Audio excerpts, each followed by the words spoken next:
Welcome to The Woolly Way, a podcast specifically for dairy shepherds. That is, folks wanting to raise sheep for the purpose of harvesting milk. We cover all the things pertaining to raising dairy sheep here, be it animal nutrition, housing, healthcare, lambing tips, cheese making, and even some butchery and fiber arts. After all, if you raise dairy sheep, you are going to have wool, and if your operation is successful, you'll eventually have surplus lambs to decide what to do with. Ethical animal husbandry is the focus here, as well as sustainable agriculture. We want to provide you with the information you need to start and continue your dairy sheep operation in the best way possible for you, your sheep, and this amazing world we live in. So grab a nice cup of sheep milk and let's dive in. Welcome back to the Woolly Way podcast, your one-stop shop for all things sheep. The show is predominantly focused on raising sheep for the purpose of harvesting milk. But sometimes we have guests occasionally who have good information to share about topics that are pertinent to raising sheep, such as pasture health, animal husbandry, and different harvesting and preserving methods for the products these amazing animals give us. So today I actually have Cora Bowe from A Pinch of Patience, which is a YouTube channel which discusses, amongst other things, how to preserve meat. I found her while learning how to cure a leg of lamb, and we sort of stumbled into this wonderful online friendship. So today I want to introduce my audience to her delightful knowledge on meat preservation and discuss meat curing for when we harvest our sheep. So thank you for coming, Cora. Thanks for having me, Rachel. And I think I said your name wrong. I called you Cora Bowe and it's Cora Bowe, right? I will answer to a lot of things. That's fine. Okay, good. All right. So your YouTube channel is Pinch of Patience, right? Mm-hmm. Yep. So kind of walk me through like how that started and your meat, like how did you stumble on meat preserving? Because I feel like I was raised if you didn't cook meat into almost charcoal, you were at risk of dying a horrible botulism death. And so it's been kind of funny, like with the homesteading movement, you know, more traditional things are becoming more popular. So like, you know, tanning your hides or curing your meat or finding different ways to preserve is slowly becoming more popular. But when you get into like fermented meat, that's not super duper common yet, I don't feel like. So how did you find that? So I grew up a little bit more flexible with meat. Like my parents were kind of the first generation to get like healthy and get into whole wheat bread and cooking from scratch and all that. My grandma was very much like boxed Marie Callender microwave meals, but just one generation back from that, my great grandfather was a super homesteader. Like World War II ended, he moved up here and bought a farm and like scalded and scraped the pigs, did the chickens, did all the things. He had a massive garden, blue ribbon tomatoes, you know, the whole shebang. So it was really kind of interesting how we went from that to my grandma and then my parents trying to go back to that all within just a couple generations. So my dad had a little bit of those skills. Like he would make summer sausages and he'd make jerky and we'd hunt, you know, seasonally and occasionally raise a pig out, a feeder pig or something. And there were, you know, maybe 5 or 6 years that we had a milk cow when I was a kid. Like we did some of the things, some of the time, and it was great. But I definitely didn't get like really into traditional charcuterie making until I went to Europe in 2015, which I can't even believe is already 10 years ago now. But 10 years ago, my mom and I got to go on this really lovely trip to Europe to visit friends and family that we have there. We'd had an exchange student my senior year from Germany, so we went and visited her, and we had friends that were Swiss who had lived here for a time and then went back to Switzerland. So we got to go stay with them in Switzerland, which is really where I got my first big exposure to just kind of more of the peasant charcuterie. We, you know, swung by Italy. You know, you're in Europe, all the countries are so close together, so you have to make as many stops as you can. But like I got to see the really impressive Serrano hams and the prosciuttos and like the really impressive stuff. But then we went to this little teeny tiny rural village in Switzerland and spent a week. And I got to hang out with the little old ladies who didn't speak a lick of English, who were just delighted to show me all of their meats in their attic. and under their house in their weird, dusty, very dirty straw floored cellars. And it was so amazing. And I fell completely in love. I was like, this is my love language. Like, just, yes, hand me a clump of bread and a pat of butter and this weird stick of slightly dusty meat, and I'm just going to go frolic in the Alps. Like, I was so happy. This is making me so happy. I don't know if we've talked about it yet, but I actually discovered sheep cheese while doing mission work in Romania. And yeah, same thing. Like, they fed me blood sausage and, home cured salami for breakfast with, sourdough bread and gobs of butter and, like all the things that I was raised, don't do this because you're going to die of a heart attack. And my body was just like, yes, this is what I've been craving all this time. So, once you taste it and you have that beautiful emotional connection added to it, I think, yeah, you're right. It's like, there's something about you that just craves it afterwards. It was so amazing. And so, yeah, I was completely hooked. I loved it. And I was asking all of these questions while I was there, but it was such a short time. And with the language barrier, I had my friend who would sit with me and translate. And we were talking about all the things, and it was super fun. But I definitely, that was my like catalyst moment of, I need to be able to do this at home because this just speaks to my soul. This makes such good sense. It's delicious. And so when I came home from that trip, I got the River Cottage Curing and Smoking Handbook, and then I kind of got stumped. I, at that point, was not raising my own animals for meat. And so what I instantly got stuck on was, how do I source this like nice, fresh, good meat to cure with? Because I have that all or nothing kind of purist mentality sometimes, where I was like, I'm not using nitrates. I'm doing it the old fashioned way, like the little old Swiss ladies, or I'm not doing it at all. Right. Well, and that book does also kind of have it sprinkled throughout it. Like, if you're not using the absolute best quality animal meat in the world, just don't even bother. And, why use nitrates? So, I mean, it's an excellent book. It's just, if you go from I'm buying ground beef at Walmart, for example, to that book of home curing, you're right. It's kind of like, oh my goodness. So, yes.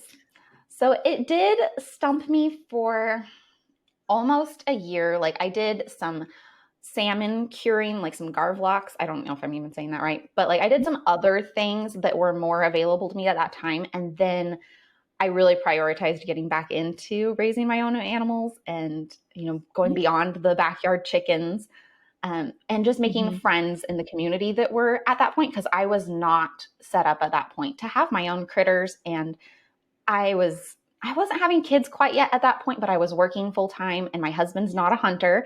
So it was like, I'm not really prioritizing getting out there and getting the things done. And I don't have anywhere to put animals right now. So it was a little bit of a transition, but I started to make some friends and was like, this is what I want.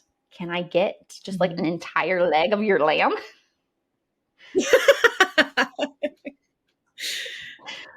So it took a little bit of time to decide, like, this is my priority and this is what I really want to start working on, and then go and source the things. But once I got over that hurdle, which it kind of was like a season, it took me a season to make the connections and be like, can I reserve these cuts and get them like on the day of? Can I come to your house and help you butcher? If I like pay for the animal, can I come and just take it away and practice that skill myself, even though I can't raise it on my own? So it took about like a year to kind of make those connections and start really getting into it. But then once I did, it was phenomenal. Yeah. And I love how you didn't taste this wonderful stuff in Europe and then you came home and you bought a whole pig and you're like, I'm going to raise it and butcher it and cure it and eat it all by myself. Because I feel like for someone like me, I like to dive into that extremism. And then 3.5 months after having a pig, I get a call from my neighbor going, your pig's in my horse pasture, please come get it. And then it's just this horrible nightmare. I do think having that goal of, I do want to raise these animals in the best possible way so that I can, harvest them and preserve them in the best possible way. And so eat and enjoy them in the best possible way. Like that's the goal we're working towards, but you can take baby steps. And I do think like the way you did Definitely. it is the best possible way of building that community and like figuring out who had the animals. And then, yeah, like you said, offering to help butcher so you can learn and also have a product at the end of it. I mean, good grief. I would love for someone to be like, hey, can I help you do this? And I'll take a leg as an exchange. And then, there's an Yeah. extra set of hands. I don't think non-homesteaders or non-farmers, I don't think you understand the value of another able-bodied, willing adult until Yeah. you're in that situation. I So, think okay. So you made this. Oh, go ahead.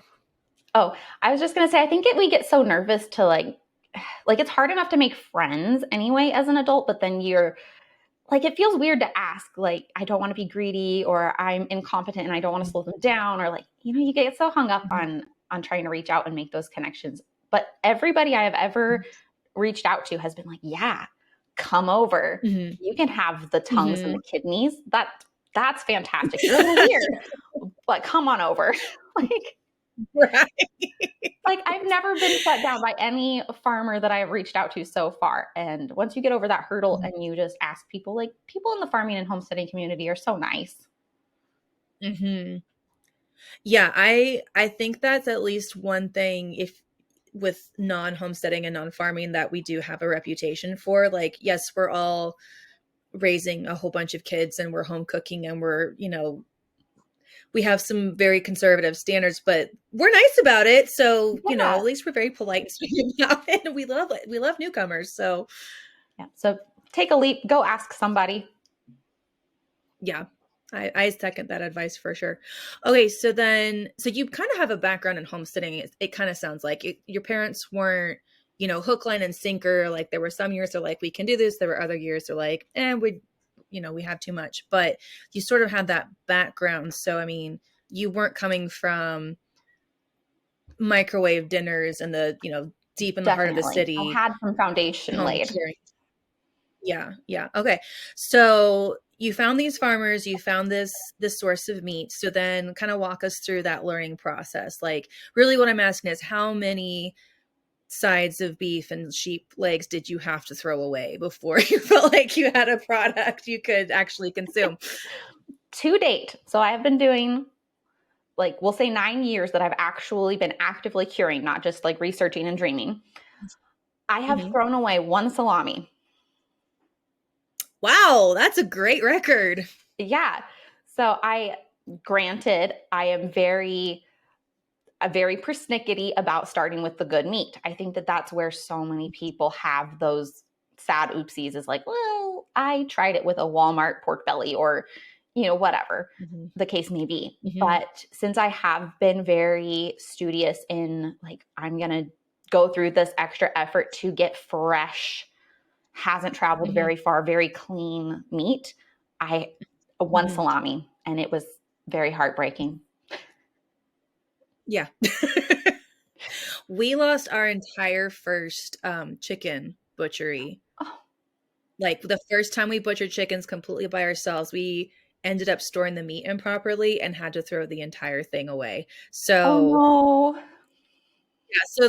But I mean, we didn't really have any mentors. Like we hadn't done a lot of research on it. We just basically were like, we're diving in and did it solo and got some bad advice about cooling the meat before you freeze it sort of thing. And the meat ended up going bad. So, so sad. It was so sad. Like I still kind of hurt when I think about it, but Chickens so the are fact that such you've a not pain had to process too. I know. They really are. I think we had a couple guineas in that mix too, which guineas are a whole nother layer of harvesting because they're kind of like chickens are dinosaurs, but guineas are velociraptors. Anyway, we are way off topic. So, Okay. You have an amazing track record, but that's because you source the best quality and you source it locally. Like you're not very bringing micro locals. Yeah, you're not bringing in frozen leg of lamb from New Zealand, for example. No. Like you're getting it from up the road. Yep, from and how? So do you think 5 minutes away on the day, and like on call, I'll be there within 10 minutes, kind of thing. Okay, yes. I mean, like the meat's warm when you go pick it up to bring it back to start curing. It really has been. I have been very, very blessed and also like super proactive about like, I will be there while the blood is flowing, I will get it so fresh. Well, and I think that is the key with a lot of this stuff though, right? I mean, I've had a couple of friends call me and they're like, I made cheese for the first time and it just did not turn out well at all. And I'm like, well, where'd you get the milk? Well, it's from my cow. Well, how old is it? Well, it was a week and a half. Well, I think we found the problem right there. I mean, I think the freshness aspect of these things, we don't understand that typically coming in because, we're spoiled with refrigeration or the freezer of you can kind of stop time for a minute with the decomposition and pasteurization. Yeah. I hope you guys have been enjoying this conversation today. It was so fun to be here and have this talk with Rachel. If this has inspired you and piqued your interest and you want to start doing these old-fashioned preservation methods at home, but you're not really confident in jumping in right away, you'd like a little bit more one-on-one guidance and hands-on instruction, I'd like to invite you to join the Patient Preservers community. So this is a private Facebook membership where we can actually have a two-way discourse. It's not just me presenting to you, but you can actually share your photos, your videos, your questions, comments, concerns, and get one-on-one feedback, not only from me, but from a community of like-minded preservers who are also embarking on this journey. We also host live monthly Q&As where I can answer all of your questions, and it's just a wonderful place to go if you are really looking for that little bit of extra support as you embark on these new skills. You can find all of the details and join at apinchofpatience.com/membership. I can't wait to see you guys there. So now let's get back to the podcast. Yes. So, I mean, if you're coming from this modern, freeze it or refrigerate it or pasteurize it to, we're doing these ancient methods of preservation because they didn't have that option back in the day. But in order to use those options, we have to actually follow what they did, which, like you said, the blood's still flowing when you start the preservation process. Yes, like you're really on it. You're not sticking it in the walk-in cooler for 3 weeks and then coming back for it later. It's like now. Yeah. Yeah. So, okay. So you have this great relationship with these farmers, you're getting fresh meat and you started preserving stuff and it was everything you hoped and dreamed right out of the gates, or was there like a difference between what you were doing and what you tasted in Europe? There were a few batches of very salty things. There were, but those were very salvageable. Like it might not have been my dream, like picnic food, but it was still very usable. I never had to throw anything away for being too salty. It was just like, oh, well, okay, this one's for beans. Like I'm going to set this aside and only use it with beans. Yeah. I will not use any salt when I cook with this. It's fine. There were a few, like, trying to figure out the flavors that you like, right? Because there's recipe books, but you're kind of trying to figure out your palate for these things. And if you look up traditional recipes from Romania versus Italy versus, whatever, every culture has their own really unique flavor profiles that they pair with their traditional cures. So that's just kind of the regular learning curve, but that's just like learning to do any home cooking. You're going to figure out the seasonings that you want to keep stocked in bulk because they're your favorite and that's the flavor that you love. So that's a little bit of learning curve, but nothing too awful major. And so how many different animals have you preserved at this point? Okay. I've done. How many different meats? That sounds really terrible. I've done just a tiny bit of work with fish. I've done quite a bit with duck, a little bit with goose, venison and elk. I feel like are really the same thing, but a little bit with that, lamb, and then pork. Okay. I haven't got my hand on any goat yet. Oh, I don't know if I'm too terribly sorry about that because I feel like goat is such a strong flavor that and I feel like I should try it at least once, but I'm like, nobody here does that. I have friends who raise goats and they love their goats passionately, but this being a sheep podcast, it's so funny because I feel like it's so easy for the sheep people to slip into here's all the things wrong with goat and goat milk and goat meat and everything goat. And I'm like, no, I'm not going to do that here. But it's so tempting sometimes. Anyway. They're not my favorite creatures. No, they are for some people, and I'm not those people. So, all right. So when I look up meat preservation, I'm typically finding stuff on curing pork. And it seems like pork is like this is the starter level for all home curing is with pork. And, I think there's definite reasons for that. I mean, pork is, just with the fat content and the protein content, it's a meat that seems like it just wants to be cured. It tastes great when you cure it. And so I actually found a book called Much Ado About Mutton, written by this British chef. It's so good. Like I opened, it was at a friend's house. I opened it up and within the first paragraph, I'm like, oh, where have you been all my life, book? But in the back, he talks about how in Scotland, they would take the stomach or the ribs of sheep and smoke it like bacon and eat it like bacon. And so it was mutton bacon.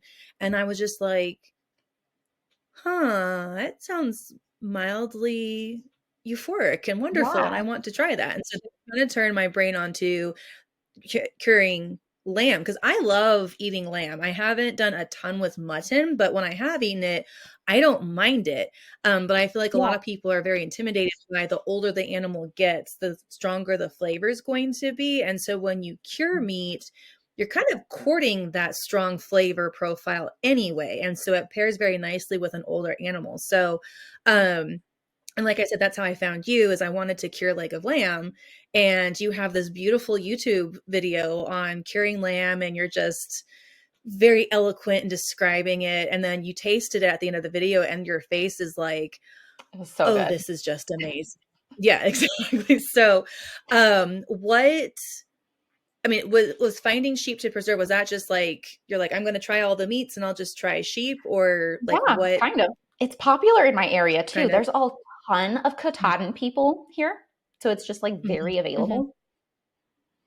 I was like, why not? Okay. Yeah. I like sheep. I started out with Shetlands. That was my like first 4-H love when I was little. I was a spinner and a knitter at like age 8, 9. So I was like all about the sheep. So I have a little tiny bit of background in sheep. And now the things that I'm into, I'm like, of course I need dairy sheep. Of course. That's the natural logical progression of my life story. I need dairy sheep now. So that's on my agenda. But yeah, there's quite a bit of fiber sheep in the area. But yeah, Katahdins are hugely popular where I'm at. So it was just kind of easy. Remind me where you're at in the world again. I am in Eastern Washington State. Eastern Washington. Okay. You West Coast people, I interviewed someone the other day and she's like, oh, there's dairy farms all over the place. I can get whatever dairy sheep breed I want. And I'm like, I had to travel states away to get my starter flock. And I have a very low percentage dairy genetic flock. So I'm very envious of you people on the coast. You have a lot more resources than I have in Kentucky. I am away inland, like by Idaho and Canada, like up there in the corner. So most of the dairy is like 8 hours away from me, but that's still, it's in state. It's just way over that's on actually the other how far side. I had to drive to. Okay, so 8 hours is about how far I had to drive for some dairy sheep in North Carolina. So I don't feel quite as envious now because your states out west are quite a bit bigger than our states here in the eastern seaboard. It's like over the mountain passes. So you got to go like up and over and down and around and like the roads are all convoluted. Okay, so I guess we all just have to suffer in the United States. Like there's just no easy way to get our starter flocks right now. Right. It's okay. It's the name of the game. Yeah, it's okay. All right. So your area is a little bit more shepherd friendly, I think, than mine. Because in my area, the main animal of choice is goats. So, if you get sheep, period, you're a little weird. But then if you get wool sheep, you're really weird because, I'm in the South and everyone in the South has this thought that wool is for cold places. And I'm like, no, wool can be used, like, for goodness sakes, sheep are in the Middle East and that's definitely hot. So, yeah. So, okay, I always go down bunny trails and goat trails and sheep trails. So, all right. So have you noticed a significant difference in curing pork versus sheep versus, fish or duck, which, by the way, anyone listening or watching, if you haven't had cured duck, you need to find some cured duck. And goose is the same thing, just a larger portion, in my opinion, with a little bit more fat. I mean, it is so good. So good. Anyway, really good. That's a different bunny trail. So what have you noticed with the different animals? Like, can you just pick up a home curing recipe and use it on any meat, or do you have to find specific recipes? Okay. So different can recipes. You walk us through go ahead. I'm sorry. I love it when there's a lag and when there's not. Yeah. So different recipes, I think, are kind of mostly the difference will be the spices, because it's like these spices pair nicely with beef flavors and these ones pair nicely with lamb flavors. And, pork is a little more neutral. There's that whole thing with pork being white meat or neutral flavored. But if you're raising it in certain ways and doing heritage breeds, it's quite a distinct flavor. So it just, that's a whole other topic. But I think mostly when you find specific recipes, it is these spices really enhance this particular meat flavor, but the techniques are all essentially the same. Yeah, that's kind of what I found too. And it's funny. It's kind of the same with making sourdough bread, for example, or cheese making. It's like you have your core base of this is what causes this chemical reaction to get food at the end of it. But then once you understand those core principles, then you have a lot of room to play and get different textures or flavor profiles and that kind of stuff. So, okay. So just walk us through real quick, if you don't mind, what is the process of curing meat? Okay. So whole muscle cures are the easiest place to start, because you're not dealing with any internal contamination. Like you brought up botulism at the beginning. Botulism is not going to be a concern with whole muscle cures. And I know that's such a scary hang up for everybody with canning and meats, and botulism is the big bad that everybody's worried about. Yeah. But when you're starting with a whole intact chunk of muscle, like a whole leg or a whole loin, the inside is essentially sterile if it's been handled well up to that point. So it hasn't been rolling around in the dirt and you didn't let your dog lick it and whatever else, it's been cleanly, nicely handled from the moment of harvest until you're putting salt on it. So that inside it's not contaminated with botulism. Botulism could technically be, the spores could be on the outside, but they're not inside where it could actually turn into the toxin. And so as soon as you're putting that salt on the top, you're kind of getting that pH into the right zone where it's going to kill it off anyway. And then you're pulling all that moisture out. You're creating a completely inhospitable environment. So botulism is not a huge concern when you're doing whole muscle cures. So you take your fresh meat, you apply your salt, or a blend of salt and spices, or even salt and sugar and spices, which is really lovely if you don't want it to be too salty, if your palate is not quite on that salt level. And then you just let it hang out for a while, which is so weird for people to wrap their heads around. Yep, you just take this fresh meat, you slather some stuff on it, and then you let it hang out unsupervised for an amount of time. Hey guys, I just wanted to interrupt this real quick to give a shout out to our sponsor, the North American Dairy Sheep Association. NADSA is open to any sheep breed or cross used for milking. NADSA supports dairy shepherds and is elevating dairy standards in sheep in America. You can become a member by going to www.northamericadairysheep.org, or you can email the association at northamericadairysheep@gmail.com. I am so thankful to NADSA for sponsoring this podcast and helping me bring more resources to the dairy sheep community. Stay tuned for future podcast episodes where I talk to NADSA board members and the president about what NADSA is trying to accomplish in America for the dairy sheep community. So you let it hang out for 5 to 10 days, depending on how big it is. If you're doing a whole leg of lamb, that's going to take a few applications of your salt or sugar mix. And, it's going to take maybe 20 to 30 days actually to keep applying that to get enough of the moisture drawn out. But if you're doing something like bacon or, like a thinner whole muscle, like 5 days, it's not really that long. And then you rinse off the extra if you want. It's kind of optional, but it does, I think, make it nicer at the end if you want to eat it raw, like more charcuterie prosciutto style. And then you just hang it up. And you just hang it somewhere with the right conditions. And again, leave it unattended. Don't helicopter parent it, and wait patiently or not so patiently. It's up to you. And when you're first starting out, you'll probably want to weigh it to make sure that it has lost the appropriate amount of liquid weight before you eat it uncooked. Or if you're going to cook it, then it doesn't really matter that much. So that part's a little flexible. And then 10 years later, you're like, whatever, I don't need to weigh anything. I don't need to measure anything. It's fine.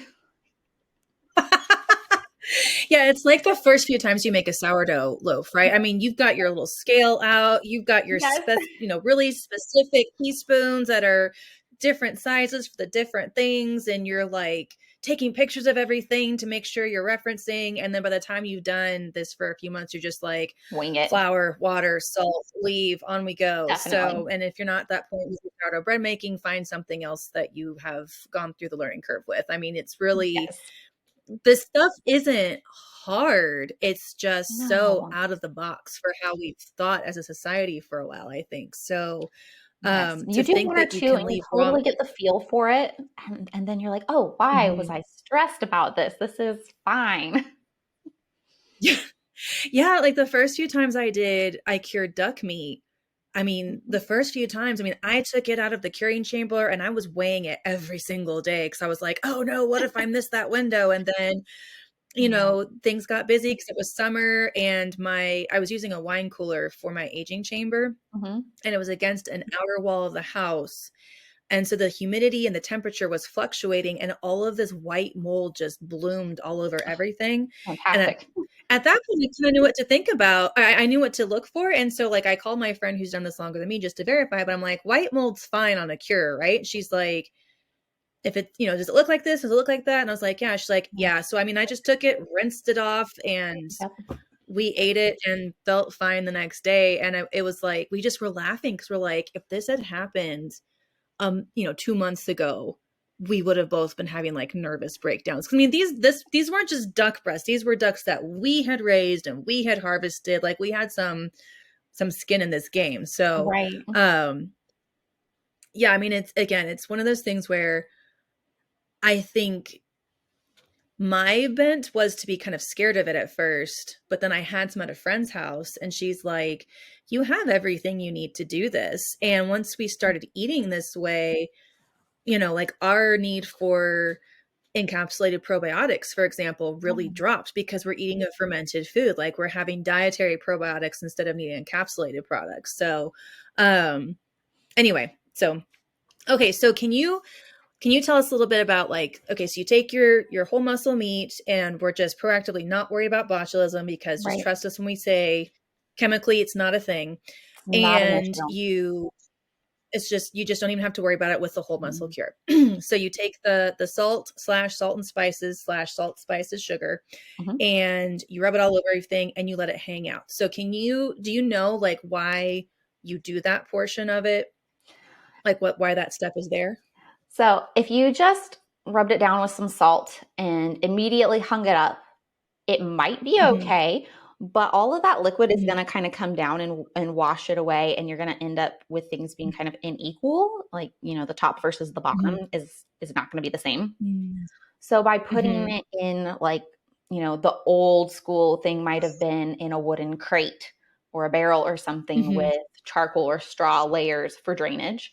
But now I use like bus tubs with holes drilled in the bottom for nice equal drainage. You could also just do it in a large casserole dish and come by and dump off that liquid every day or two. So that lets it kind of penetrate evenly throughout your meat instead of all kind of seeping down weirdly. And then you'll have one end that's under salted and one end that's really over salted and it's not great. Right. Because you're never going to have a perfectly square piece of meat where the salt's going to penetrate entirely even, right? You're trying to get the liquid inside the meat out of the meat so the right bacteria can take over and start curing it. Is that kind of Exactly. Yeah, you're lowering the amount of liquid and it's changing the pH and just creating that more the ideal environment for the lactobacillus and the bacteria that you want, and making it inhospitable to the spoilage bacteria that we don't want. So by having it laid in a crate or a casserole dish or a tub of some kind, where it's not like tilted on its end long ways and everything's draining down to this, little end, letting it lay flat and kind of equalize itself that way, it just works so much more efficiently. Yeah. So you're encouraging a environment, you're making the terrain friendly for the right bacteria, which, I could go on a whole soapbox about terrain and all that kind of stuff, but I'm not going to. But you're trying to encourage lactobacillus, which is the same beastie that's in, again, the encapsulated probiotics we take and, spend bukus of money at the store with. And that's, another bacteria. It's the same bacteria also that helps with cheese making too. So, and it's again, the same bacteria that's helping with fermenting your vegetables and fermenting your cheese and that kind of stuff. So it's the same process, just you're going through different steps with a different medium as with cheese making. And it's more like culturally normal to think about like, oh yeah, I guess there's bacteria in yogurt. That doesn't freak people out. But then you're like, oh yeah, the bacteria in your meat. And everyone's like, no. Yeah, but it's like there's bacteria in everything. It's all over our skin. It's in our gut. Bacteria is not in and of itself bad. There's tons of good and really necessary bacteria. So getting into that mindset of I am culturing that terrain, that environment for these good guys, and then the scary ones will just not be invited to the party at all. Right.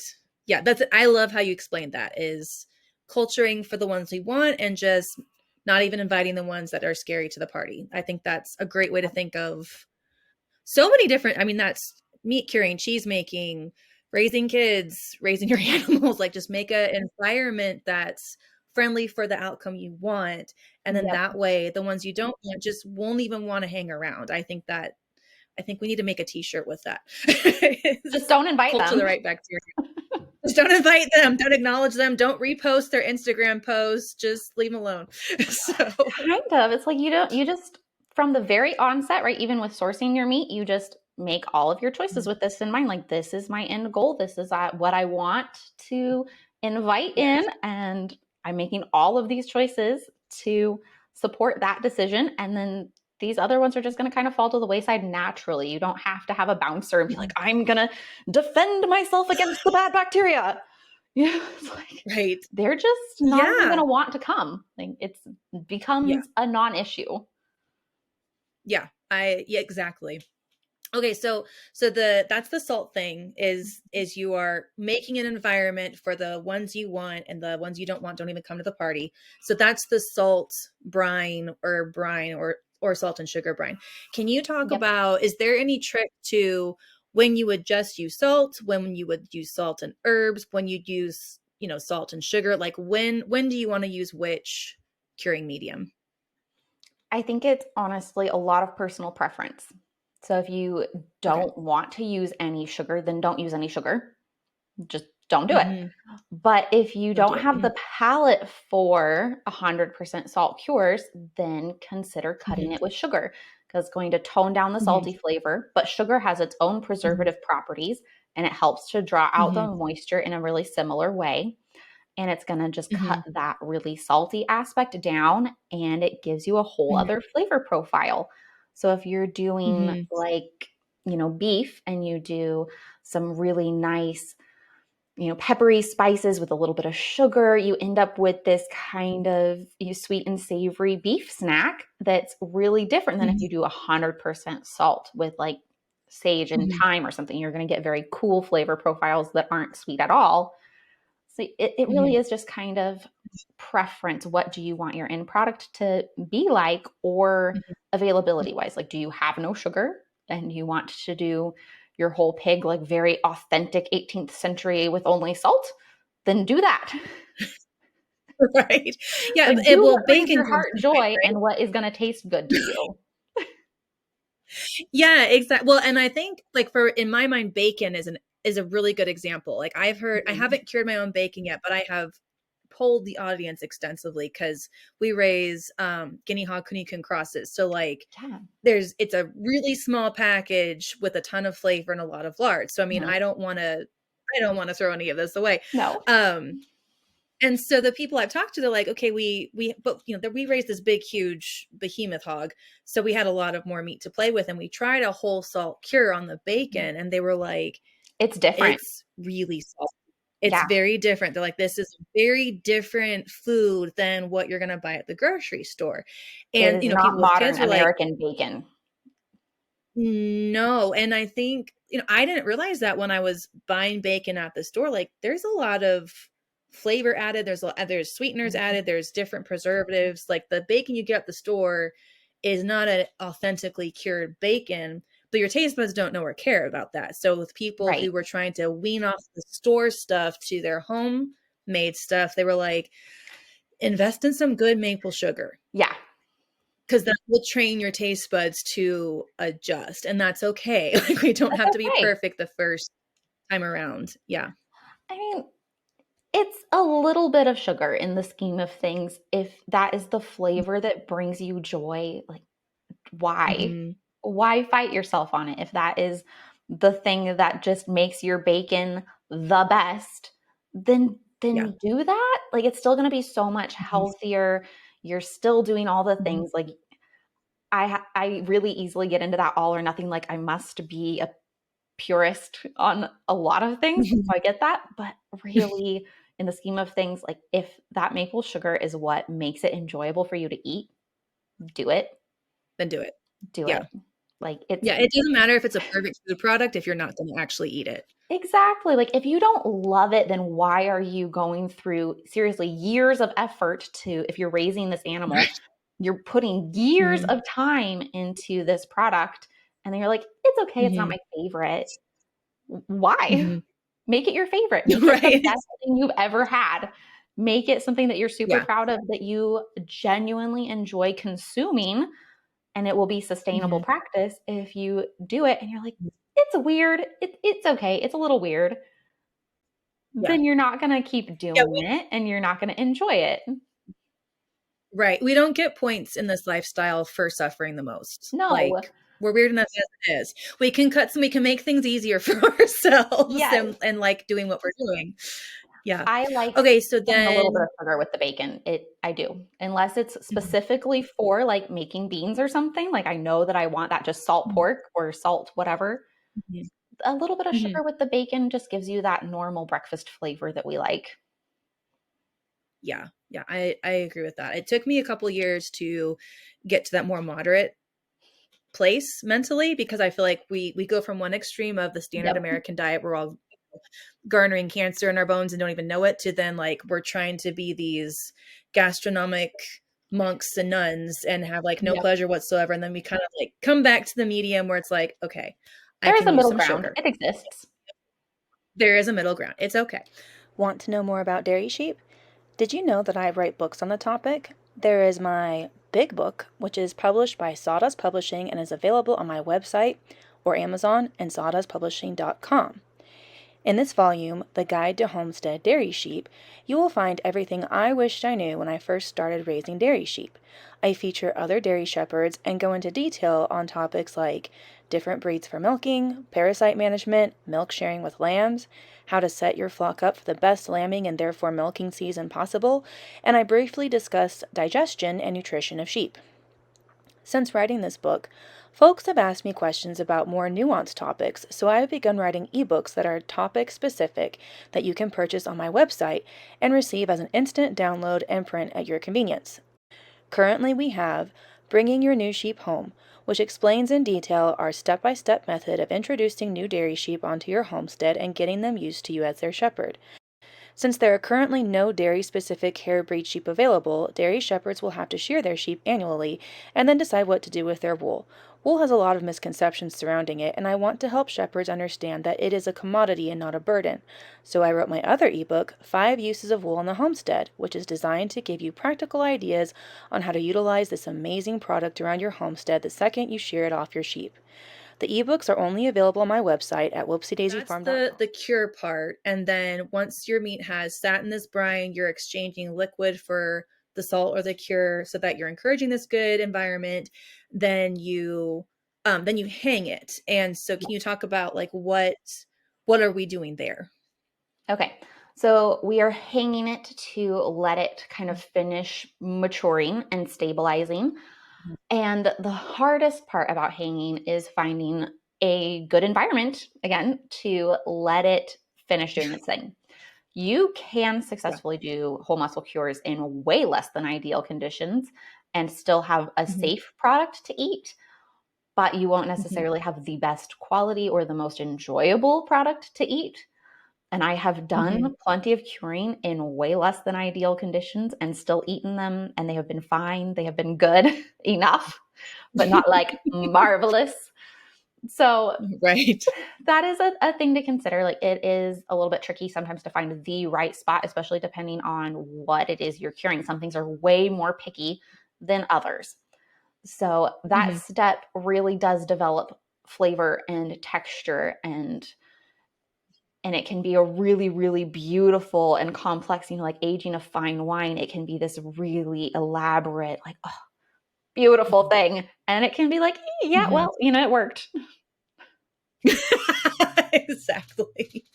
Yeah, I bought a used wine cooler off Facebook Marketplace for my first aging chamber. And let me just tell everyone, do not do that. If you're going to go that route, just buy a new one, because there is nothing worse than walking into your guest bedroom to a rather horrific smell and realizing that your wine cooler died and so did everything inside it, because it's the middle of August in Kentucky, where humidity and heat just destroy anything you were hoping to accomplish with that whole muscle cure. So anyway, based off true story, I'm still getting counseling for it.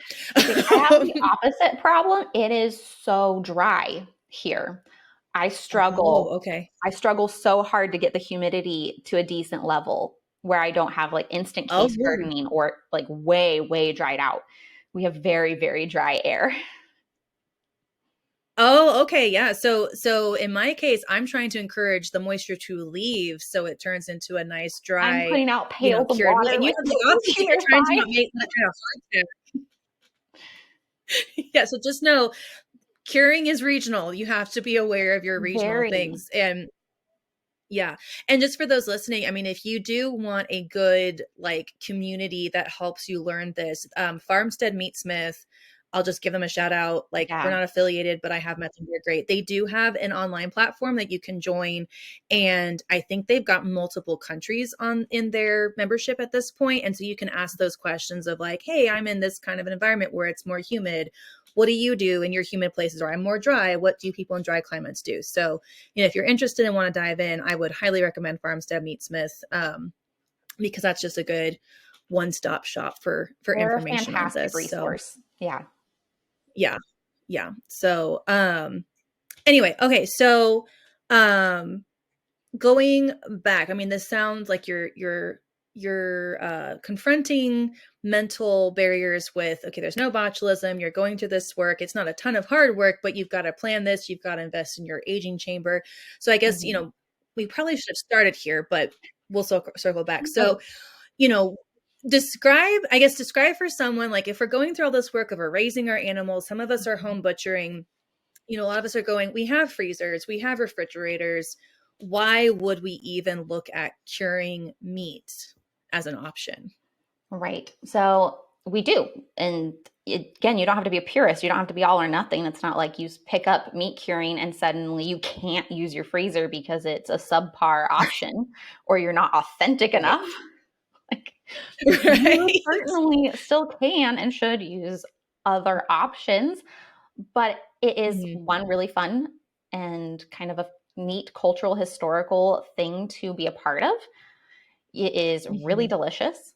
and gives you kind of a whole other dynamic of ways that you can enjoy your harvest, because you can be making your own pepperoni sticks, your own salamis eventually, which is like another can of worms, but your own bacon, your own, like you could do a whole copa and have this nice, like, not prosciutto, but a cured, thinly sliced meat product that you can just have as a nice snack. It just opens up this whole other, I usually treat them as snacky things, honestly. Like, I do cook with them quite a bit, but I'm like, that's this really fantastic, like, convenience food. If you have stuff in the freezer, it's not convenience food. You have to then go start the whole process. But if you have these cured products that are already like shelf-stable and hanging out, you have this ready-to-eat product, which is really cool. And then you have an alive food. Like, it is living. It has the bacterias. It's got maybe some molds. It's got the things. It is a really alive food, rather than, not that frozen food isn't alive, but, like canned food, it really isn't living much anymore. And I'm not 100% against canning or anything. I can.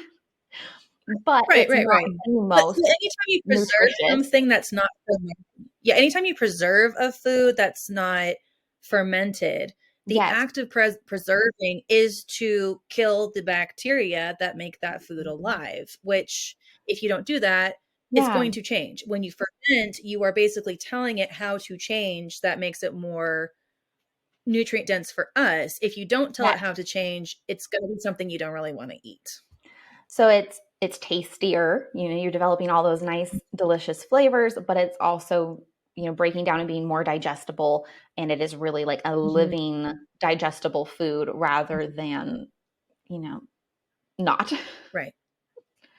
Well, and I'm just for us, I mean, last year I did a lot of curing meat because my husband had some pretty severe food sensitivities. He's slowly healing out of that. But one of the things, like, he could basically only eat some meats and then a couple of fruit and a couple of like oats kind of things. Like, it was very strange. And we found out it was very hard. And, long COVID was part of it. It was a whole thing. But what we discovered was if we fermented a food, his body would accept it. And eventually we could reintroduce the unfermented food. So, like, we found these cured beef sticks through Paleo Valley, and now he can have beef. And so I was like, well, I'll just cure meat then.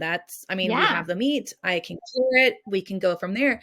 And without really realizing it, we kind of looked at each other one day, because it was like right after lambing, he's milking. I've got a infant, it's the height of summer. We're dealing with parasites. Like, cooking is not on my mind. Thawing something out, meal planning wasn't even a thing before all his food sensitivities. It's definitely not now. And so we come inside and it's hot, it's sticky, no creativity's left. And I'm like, oh, we got to eat food. Like, what? Do I run to Taco Bell? Like, I don't even know. Like, Taco Bell's 45 minutes away, but is it worth it? And then I was like, oh, I have cured duck breast in the fridge. And that's all. Like, I just sliced some cured duck breast. I had a little bit of cheese with it. Yeah. And we ate it. Like, we just had little slices on these little pottery plates. And he looked at me and he's like, I feel like I'm eating like a king. This is the best food ever. And I was like, it's not like a gourmet, of course, it's not like the salad and then the entree and then the dessert. Like, it's just little slices of meat. And he's like, I feel completely satisfied. And like, that's really what gourmet is you feel satisfied when you're done eating it. And he was like, thank you so much for introducing this to me. And I was like, I mean, necessity is the mother of invention. Right? So, I think in my lifestyle, embracing the simple foods has brought so much more richness. And so, I mean, that's kind of why I wanted to have you on here is, when we're in lambing season, I'm not cooking that much. If we're in milking, cheese making season, I'm not cooking that much. But if you can, in the off season, cure these meats from these animals you're harvesting, you have a really amazing option that's going to give you joy and give you life and help you on through. Definitely. Like, a little bit of bread, some cured meat, a little cheese, some butter, maybe like a fermented pickle. That is a complete and lovely meal. That is fantastic. Yes, that's the stuff of my dreams. Now, I know someone who's like Marie Callender all the way is going, that sounds so disgusting. Trust me, you're wrong. We're right. So It's like we have this, like you said, stereotypical idea of like a dinner, like what dinner should look like. And it doesn't yeah. have to be. You don't, especially seasonally, Yeah. like in the summer, it's hot. And sometimes you don't even want to digest all that, much less cook it. And like that can be part of eating seasonally, eating the things that you made over the winter. Now you have Right. meat and cheese, and that's all you need, like, and a pickle. You're good to go. Right. Right. Well, I mean, it's the same thing. Like in the summer, we preserve our vegetables through canning so we can eat vegetables in the winter. Yep. You know, I feel like this, you can kind of flip flop it. You can preserve in the fall and winter so that in the summer, when you're pickling all those vegetables, you can just, you know, grab a slab from your curing chamber and slice it. So totally. Okay. So bringing this back to sheep, because homesteading, we just go all different directions, but this is a sheep podcast. So what have you noticed? Like, you love eating lamb. So have you noticed a huge difference between cooked lamb versus cured lamb? And have you noticed a difference between cured lamb and the other meats you've preserved? Right. So back to the like pork thing you had mentioned. I don't think we actually answered it. I think we got distracted. But a big difference when you're curing like lamb versus pork. Pork has that really soft fat. Like if you've made lard and you're familiar with that, lard is much softer and more spreadable, kind of like coconut oil. I would put it on par with coconut oil. Like it is solid at room temperature, but it's quite spreadable and soft compared to like beef tallow, which is a solid rock. Lamb tallow is more like tallow. It's like a waxier fat. So if you're not expecting that or you don't like that, then that can be a barrier with lamb. So you could do like you could use lamb meat with pork fat if you wanted to kind of bridge that gap. I don't mind the waxier fat personally, but like that is a thing. Whatever you cure, you intensify the flavor of. So if you don't like lamb cooked, you probably won't like lamb cured because it's just going to taste more like whatever you started with.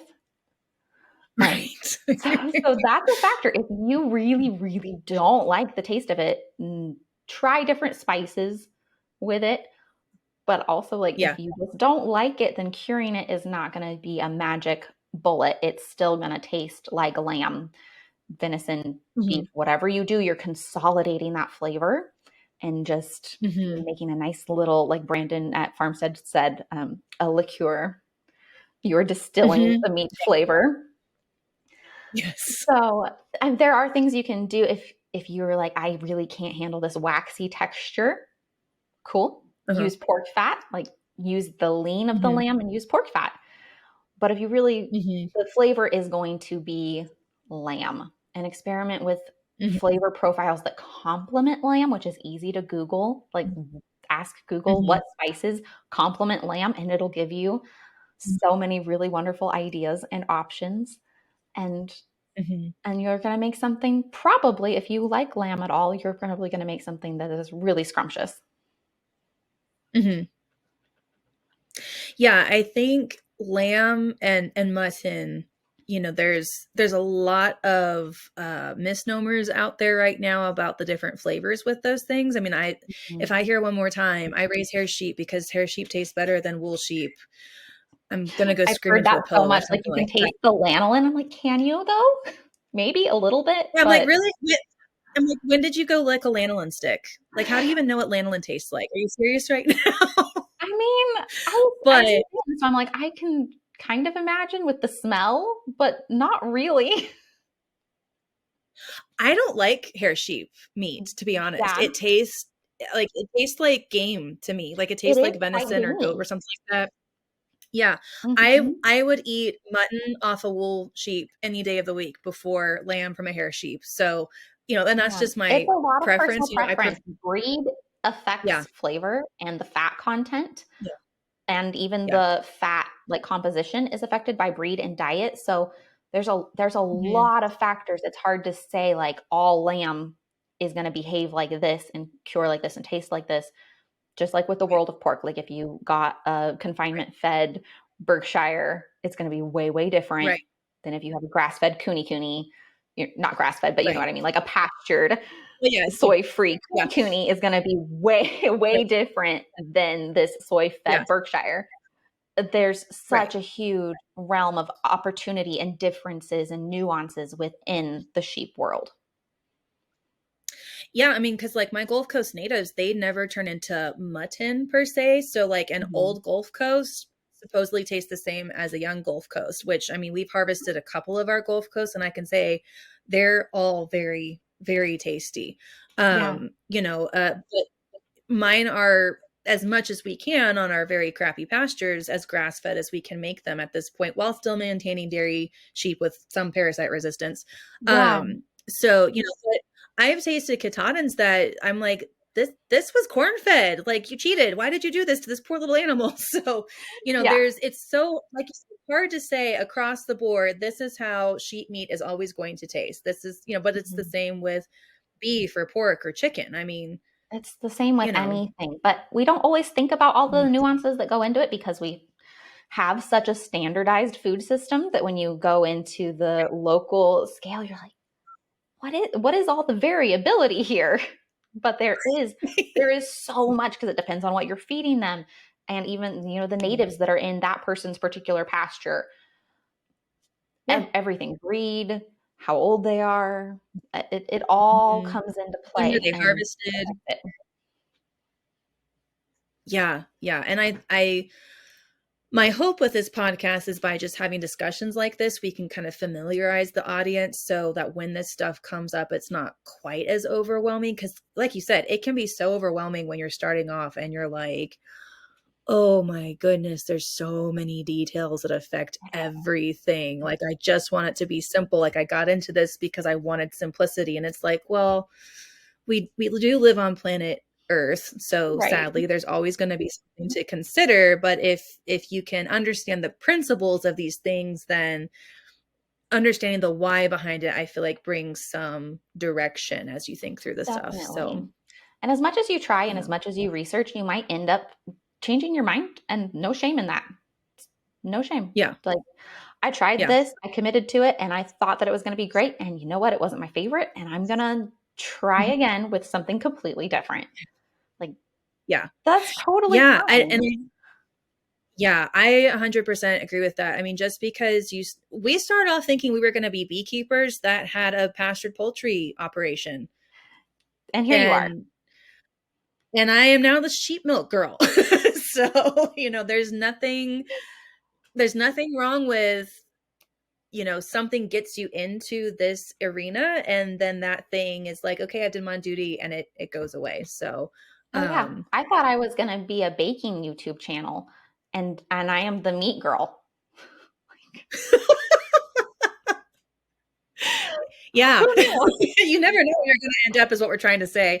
I just thought that was like a fun, weird little side shoot. I was like, hey, this is cool. Maybe people are interested. People are interested.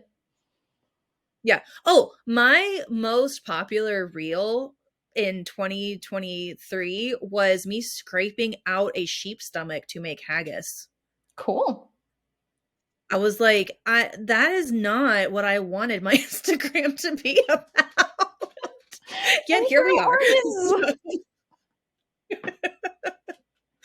So anyway, That's a good time.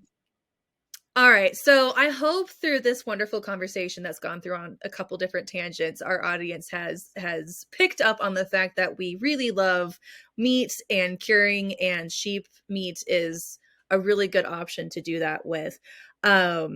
So Cora, where can people find you if they want to find out more about you and your meat curing and your farm and that kind of thing? Okay. So my YouTube channel is A Pinch of Patience. I have a website by the same name, apinchofpatience.com. And then my Instagram is my real name, which is crazy. It's Cora, C-O-R-A-G, and Bowe, B-O-W-E, on Instagram. Awesome. Well, thank you so much for coming and sharing your joy of preservation. And so you have kept sheep, is that right, in the past? Yes. It's been a while, but yes. Okay. All right. Well, so I try to ask my guests at the end of the show if there's one thing that the audience could do to improve their dairy shepherding, what would that be? So do you want to go ahead and tackle that question? I have not had dairy sheep yet. Mm-hmm. It is on my radar, mm-hmm. and I'm sure that I will be reaching out to you when that time comes, hopefully this spring. But shepherding in general, maybe I had Shetlands and they were lovely. I would say maybe just to start, like, don't be scared. Don't be intimidated by all of the, there's so many opinions online and scary stuff about parasites and, oh, sheep are so high maintenance. But if that is where your heart is taking you and you want to do sheep in any capacity for fiber or dairy or meat or all of them, just start, find a friend and commit to it and try it. And the worst case is that you don't like it and you change your mind. Thanks so much for listening to the Woolly Way podcast. We hope you enjoyed our episode and have gleaned at least one tip you can implement in your flock right away. If you liked what you heard, please hit the subscribe button. And if you wouldn't mind, leave us a review. This helps others find our podcast so they can enjoy learning more about dairy sheep along with you. The Woolly Way podcast is a production of Whoopsie Daisy Farm. For updates and information about our show, follow us on Facebook or Instagram, subscribe to our YouTube and email list, and look us up at whoopsiedaisyfarm.com. Have a particular guest you'd like us to host or a topic you'd like us to cover? Fill out our contact form on our website or shoot us an email at whoopsiedaisyfarm@gmail.com. See you next time!